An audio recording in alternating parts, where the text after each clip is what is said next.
Oi, eu me chamo Danilo Briskiewicz e agora a gente vai conversar a respeito do empirismo na história da filosofia moderna, especialmente a partir da obra de David Hume. David Hume escreveu a sua mais importante obra, A Investigação acerca do Entendimento Humano, no final do século XVIII.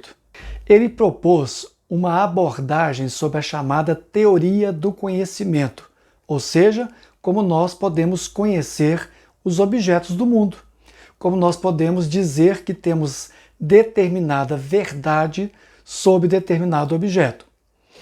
Isso era uma busca, especialmente da filosofia naquele contexto, em que era necessário dar autonomia e dar autorização para que a ciência fizesse os seus experimentos, as suas observações e dissesse de uma vez por todas que teria um estatuto de verificação dos mecanismos da descoberta da veracidade e da validade das suas teorias. É interessante perceber que quando David Hume escreve a sua teoria do conhecimento, ele está profundamente marcado por uma noção que veio dos gregos, especialmente de Aristóteles, de que a experiência se sobrepõe às ideias inatas. Ele é totalmente contrário ao pensamento cartesiano, racionalismo de René Descartes.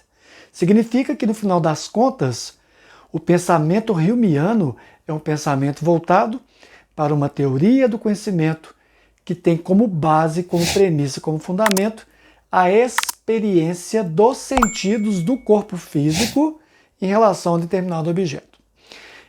Vamos ver então como funciona isso. Nós temos, por um lado, impressões e, por outro lado, ideias. As ideias são posteriores, as impressões são iniciais. Começamos tudo no conhecimento com as impressões. O que é uma impressão? É quando eu uso os meus 5 sentidos, causando determinada impressão de toque, de temperatura, de peso sobre o meu próprio organismo, do meu próprio corpo, de que existe um desconforto de algum cheiro muito forte. Tudo isso é uma percepção que ele chama de impressão, que é uma experiência do meu corpo físico com o meio ambiente, com aquilo que me cerca. Essa impressão, que é muito forte para Hume, vai ser, de certa maneira, organizada ou vai ser percebida pela mente, ou se quiser, pelo cérebro. Nessa transposição das informações mediadas pelo meu corpo, dessas sensações para o meu cérebro, para a minha mente, eu tenho aqui um enfraquecimento da experiência. No momento que a ideia é formada, que a memória é formada sobre um fato da minha experiência, ela já se enfraqueceu. Então é interessante perceber que para ter sempre a verdade diante dos meus olhos, eu preciso ter a estimulação daquele objeto para os meus sentidos. É dessa forma que nós podemos entender no nosso cotidiano que quando a gente faz uma viagem, os primeiros momentos são muito marcantes, porque a gente fica imerso naquela nova situação.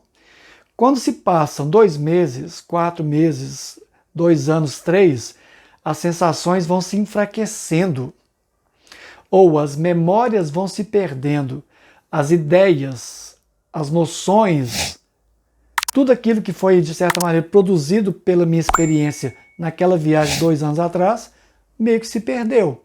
Eu não consigo mais capturar, porque eu não mais experimento o lugar onde eu estive. Da mesma maneira, nós podemos dar um outro exemplo. Quando nós queimamos a mão, uma parte do corpo, essa memória, por ser muito forte, ela fica gravada como uma ideia na nossa mente. Evidentemente que isso vai se perdendo com o passar do tempo. Isso só vai voltar no momento que eu estiver diante da minha experiência física, um objeto que causou aquela dor em algum momento. É interessante perceber que para Hume é como se eu precisasse atualizar a minha experiência para dizer que, de fato, o objeto da minha percepção ele é verdadeiro, que há veracidade naquela captação do próprio objeto. Por outro lado, é interessante perceber que a ciência vai beber na fonte Humeana para dizer que o laboratório é fundamental e que guardar as informações em arquivos é mais fundamental ainda, porque o cientista vai se esquecer com o passar do tempo das suas teorias, das suas técnicas e por diante. Então é preciso fazer um registro de todo esse processo. Nós registramos porque vamos esquecendo com o tempo. Talvez seja um ponto para a concepção da teoria do conhecimento de Hume. Essa noção de que o objeto diante de mim, na minha percepção física, ele de fato proporciona um conhecimento melhor sobre a realidade da natureza, das coisas e aí por diante. Para finalizar, é preciso entender que a ciência, como Hume a compreendia, deve ser uma ciência baseada na experiência e não nas ideias inatas que vêm de algum lugar que só Deus sabe onde e quando. É preciso experimentar, educar a partir da experiência, ir para o laboratório. No caso de um cientista político, ler, anotar, olhar a tradição política. No caso de um cientista, um biólogo, experiências no laboratório. Quanto mais a gente experimenta, mais a gente, então, apreende através da experiência e cria ideias. Como que as ideias elas se ampliam? Elas se tornam mais complexas na nossa mente. Muitas impressões captadas pelos sentidos que vão sendo associadas. E essa associação faz parte do fundamento da mente ou do fundamento do cérebro. Nós acumulamos percepções ou impressões que podem se enfraquecer com o tempo, mas estão ali. E uma percepção pode ser associada com outra percepção. E isso vai gerando uma complexidade de associações. É por isso que é possível tornar o pensamento complexo, mesmo distanciado em algum momento da experiência. Porque eu consigo, então, lembrar de experiências passadas, reconectá-las, associá-las e criar algo novo. É fundamental, então, para a gente finalizar, entender que a ciência com Hume avança muito, especialmente porque a ciência agora diz que é possível conhecer a partir de laboratórios, a partir de testes, experimentos, ou seja, a partir da experiência do próprio mundo em que vivemos. Para que você não se esqueça do nosso canal, se inscreva, curta, compartilhe e até a próxima.